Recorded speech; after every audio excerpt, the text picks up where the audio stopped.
প্রিয় শিক্ষার্থী, ডিজিটাল অর্থনীতি ও পরিসংখ্যান কোচিং থেকে সবাইকে আন্তরিক শুভেচ্ছা। আজকে অনার্স দ্বিতীয় বর্ষের নন মেজর ইংরেজি পোস্টার এবং স্লোগান নিয়ে আলোচনা করব। আমাদের একটা প্রশ্ন আসে, পোস্টার, নোটিশ আর স্লোগান তিনটার ভিতর থেকে দুইটা পড়ে আমাদের একটা লিখতে হয়। তাহলে আমরা যদি পোস্টার অথবা স্লোগান পড়ি তাহলে আমাদের এটা কমপ্লিট হবে। এখন পোস্টার হয়তো গুড সাইড আসতে পারে অথবা ব্যাড সাইড আসতে পারে। এখন আমাদের টার্গেট থাকবে, যদি পোস্টারটা ব্যাড সাইড হয় তাহলে লিখব এ পোস্টার অ্যাগেনেস্ট ব্যাড সাইডের নামটা, মনে করো অ্যাসিড থ্রোয়িং মেড বিলো। দেখো stop acid throwing, save the life. Acid throwing জীবন বাঁচবে।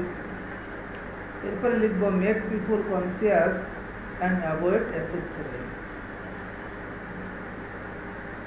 লিখব make know the causes of acid throwing and use proper rules.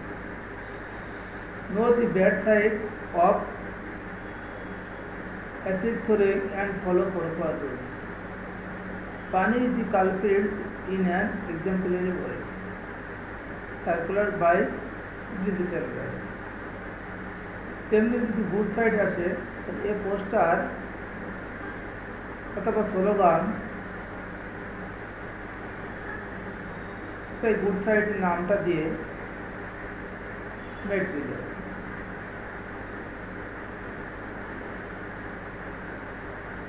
এরপরে সেই নাম is a Nobel versa. Make people conscious and help for, সেই নামটা দিতে হবে। গুড সাইডে যে পোস্টারটা বা স্লোগানটা আসবে, নো দি ইম্পর্টেন্স অফ, সেই নাম, and use proper rules. Know the good sides of, সেই নাম, and follow proper rules. Circular by digital press. সবাইকে ধন্যবাদ। সবাই চ্যানেলটা সাবস্ক্রাইব করো।